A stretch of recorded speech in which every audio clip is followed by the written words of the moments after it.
Bueno, hola a todos y bienvenidos a un nuevo análisis a fondo.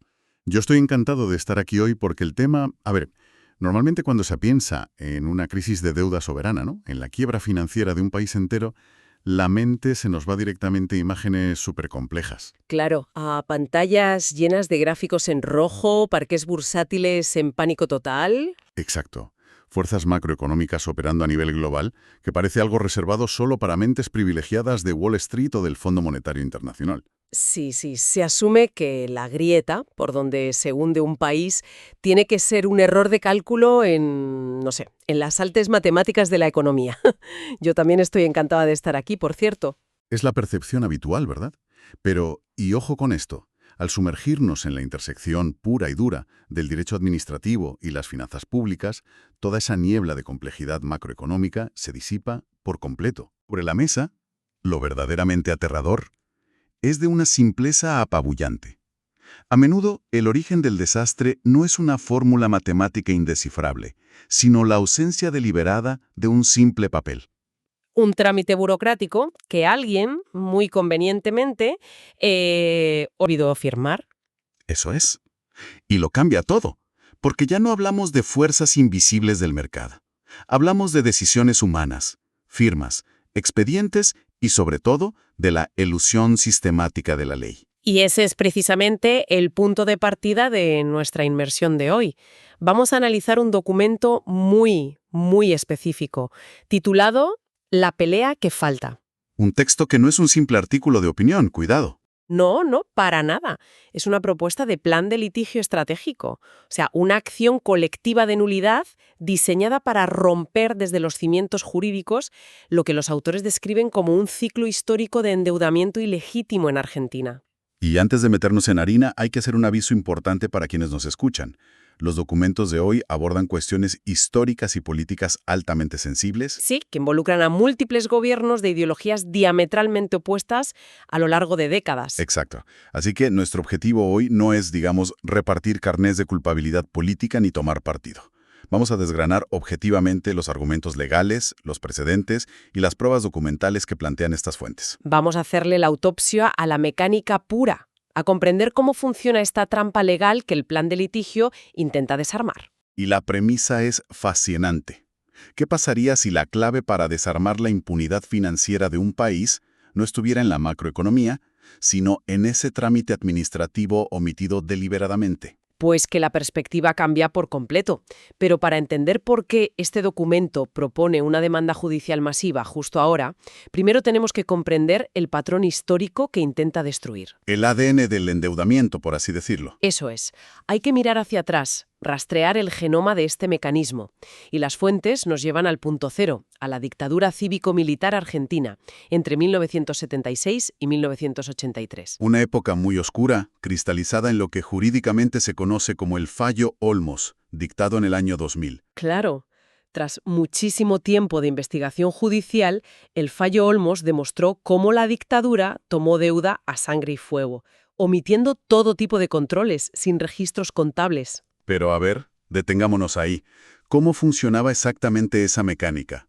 ¿Cómo convertían la deuda del Estado en un negocio privado? Pues el mecanismo era perverso pero súper eficaz. El Estado obligaba a empresas públicas, digamos la petrolera estatal o la aerolínea de bandera, a emitir deuda en el extranjero en dólares. Incluso si no necesitaban esa financiación, ¿no? Exacto, daba igual. Esos dólares ingresaban al Banco Central de la República Argentina, el BCRA. A cambio, el Banco Central les daba a esas empresas moneda local. O sea que de repente el Banco Central estaba lleno de dólares frescos. Y ahí está la trampa. ¿Qué hacía con ellos? Pues se los vendía a inversores y bancos privados locales, quienes, ojo a esto, inmediatamente transferían esos dólares a cuentas en el extranjero. Madre mía. Lo que técnicamente se llama formación de activos externos. O en lenguaje de calle, fuga de capitales pura y dura. Al final del ciclo, el Estado y las empresas públicas se quedaban con una deuda externa multimillonaria que tenían que pagar. Y los actores privados se quedaban con los dólares seguros y bien guardados fuera del país. Socializar las pérdidas y privatizar las ganancias de manual. Y lo más grave es que el fallo Olmos determinó que todo esto ocurrió con el pleno conocimiento del Fondo Monetario Internacional. Menudo panorama para quienes nos escuchan.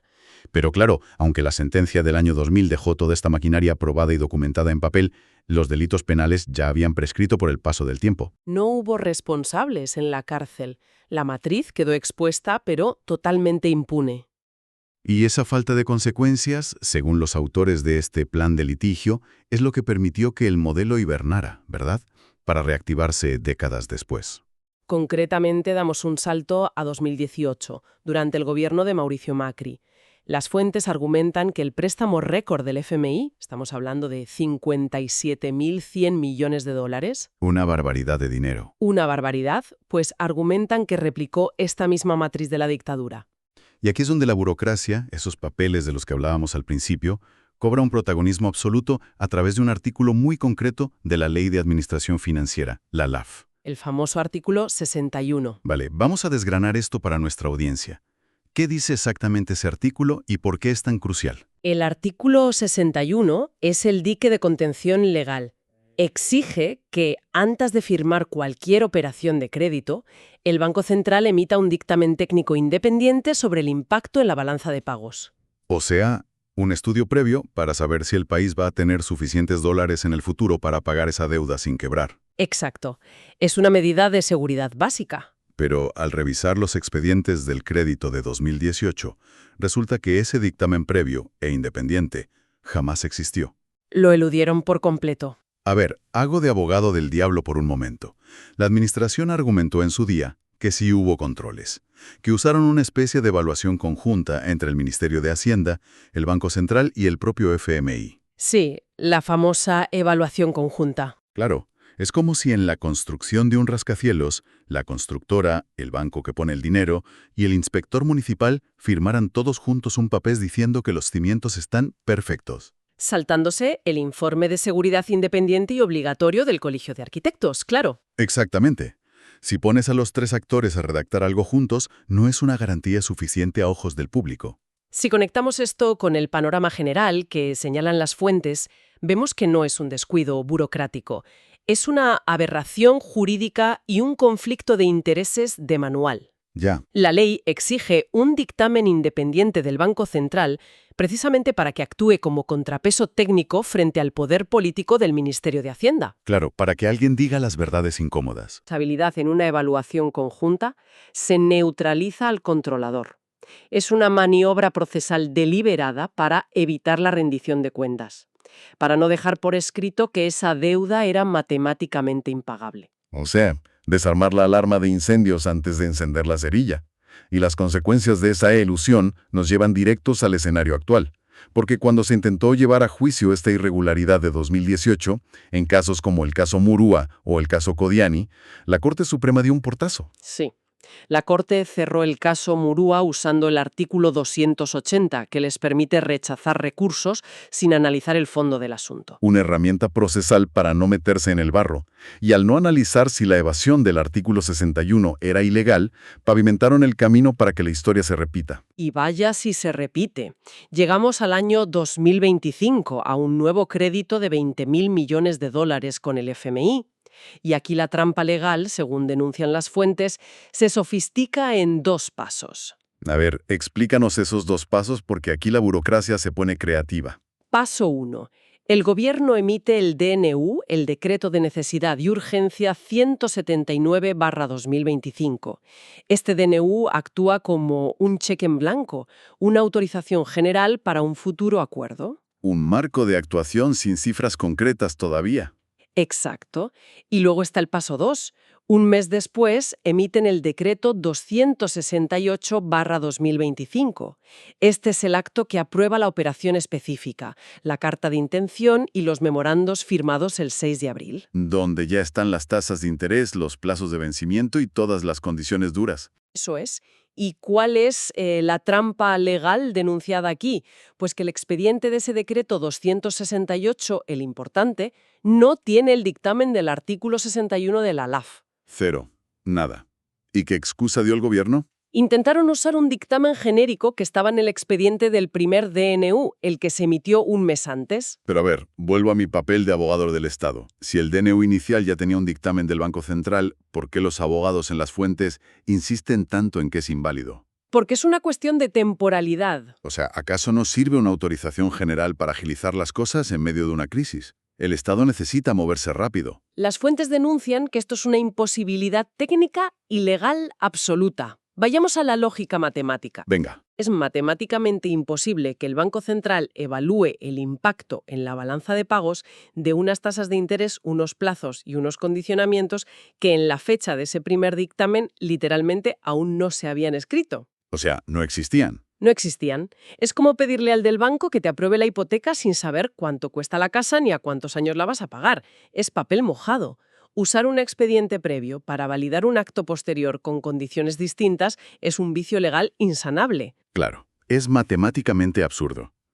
Y aquí es donde se pone realmente interesante nuestra inmersión. Uy, sí. Porque si los pasos legales son imposibles de justificar desde el cálculo económico, la única forma de que esta matriz siga funcionando es operando en la más absoluta oscuridad. Ocultando los papeles. Exacto, bloqueando el acceso a la información ciudadana de manera sistemática.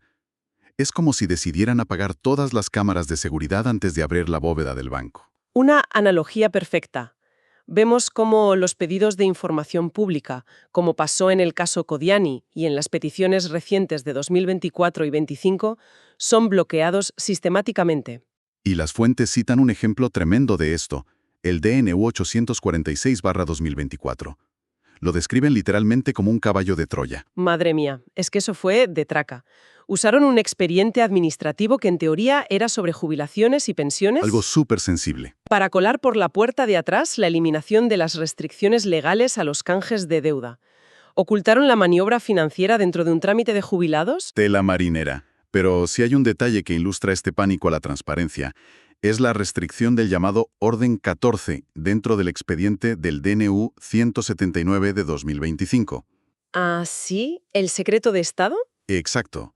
El gobierno catalogó ese supuesto dictamen genérico del Banco Central, el único papel que tienen, como confidencial y secreto de Estado.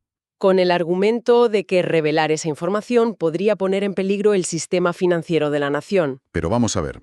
Si las operaciones son legítimas y súper beneficiosas para el país, ¿por qué el Estado gasta tantísimos recursos judiciales en ocultar los documentos a los ciudadanos, violando la ley de acceso a la información pública? Esto plantea una pregunta importante, claro. Las fuentes analizan este conflicto brutal entre el derecho democrático a la transparencia y esta excusa del secreto financiero. Especialmente cuando estás comprometiendo el presupuesto de todo un país por las próximas 3 o 4 décadas. Exacto. Y las fuentes establecen una correlación directa y escalofriante. Este ocultamiento no es un accidente. Es la fachada estrictamente necesaria para encubrir la finalidad real de estas operaciones de crédito. Que volvemos a lo del principio. La fuga de capitales. Eso es. Si publicaran el dictamen, quedarían negro sobre blanco que la balanza de pagos no soporta esa deuda. Que esos 20.000 millones no son para construir carreteras o reactivar la industria. Sino para inyectar liquidez al sistema. Liquidez que, mediante el mecanismo que vimos desde la época de la dictadura, facilita que los grandes capitales saquen sus dólares frescos del país. Socializando las pérdidas privadas a costa del Estado. El secreto de Estado es simplemente el candado en la puerta mientras vacían la caja fuerte por detrás. ¡Qué locura! Frente a este muro de opacidad administrativa y con los rechazos judiciales técnicos del pasado, llegamos al núcleo de la propuesta. A la pelea que falta. Exactamente. El documento principal plantea una solución jurídica drástica y definitiva, una acción colectiva declarativa de nulidad e inconstitucionalidad dirigida directamente contra el Decreto 268/2025. Y fíjate por qué es indispensable. No atacan la política macroeconómica, porque saben que ahí los tribunales no se meten. Busquen aplicar el artículo 66 de la LAF. ¿Y qué dice ese artículo 66 para ser tan potente? Dictamina la nulidad absoluta de las operaciones de crédito que omitan los pasos previos obligatorios, como es el caso del dictamen del artículo 61 del que venimos hablando. O sea, si falta el papel, el acto es nulo. Jurídicamente nunca existió. Exacto. Nulidad absoluta. Cuando el juez te dice, oye, usted es un ciudadano cualquiera, esta deuda no le afecta a usted de forma particular, así que no puede demandar. Y por eso destacan tanto el formato de la demanda, al plantearse como una acción colectiva, conformando un frente amplísimo. Estamos hablando de organizaciones de derechos humanos, sindicatos, asociaciones de educadores y sobre todo agrupaciones de jubilados. Eso es. Al ir todos juntos, buscan superar esa barrera de la falta de legitimación. Están demostrando que la falta de ese dictamen tiene un impacto directo y cuantificable en sus derechos y presupuestos. Entonces, ¿qué significa todo esto a nivel práctico? Pues que la estrategia que detallan las fuentes no es una simple queja política, no es hacer ruido, es una trampa legal meticulosamente diseñada. Totalmente de acuerdo. Están usando el propio peso de las leyes administrativas del Estado, diseñadas para proteger el dinero público contra las tácticas de evasión de los gobiernos de turno. Y las fuentes ven este litigio no solo como una batalla por tumbar un decreto concreto, lo ven como el caso vital, el esfuerzo definitivo para desarmar esa matriz sistémica de impunidad. Para romper ese ciclo de amnesia social que lleva ya 50 años operando desde la sombra. Y hacerlo antes de que el daño económico de los 20.000 millones de 2025 sea irreversible, como pasó con los 57.100 de 2018. Bueno, ha sido un viaje argumental muy intenso. Para recapitular, hemos analizado ese patrón que se inició en la dictadura militar tomando deuda para fugar divisas. Un patrón que las fuentes consideran calcado en el crédito récord del FMI de 2018. Evadiendo controideas saltándose el dictamen del Banco Central, y que se repite de manera casi idéntica en los decretos de 2025, el DNU 179 y el decreto 268. Donde además se parapetan detrás del secreto de Estado para esconder la información ciudadana. Y culminando en esta propuesta de acción colectiva de nulidad como, literalmente, la pelea que falta. Es importante recordar a nuestra audiencia por qué todo esto importa. Sí, porque la deuda soberana no es un tema abstracto para economistas de traje y corbata. Para nada. Según los documentos que hemos desgranado hoy, la transparencia en estos procesos burocráticos define de forma muy directa y brutal el nivel de vida. Define la inversión social, la sanidad, la educación y la propia salud democrática de una sociedad entera. Totalmente. Y para terminar, esto nos deja con una idea muy provocativa para la reflexión. Si la máxima defensa que tiene una nación entera contra un endeudamiento ilegítimo y ruinoso recae en que se cumpla o no un simple dictamen burocrático, Uf. cabe preguntarse, ¿están nuestras instituciones democráticas realmente preparadas para controlar al poder financiero internacional? O peor aún, ¿han superado ya las altas finanzas y la ingeniería burocrática los límites mismos del Estado de Derecho? Un interrogante fascinante que nos invita a seguir explorando y tirando del hilo. Muchas gracias por acompañarnos en esta inmersión profunda. Ha sido un placer. Hasta la próxima.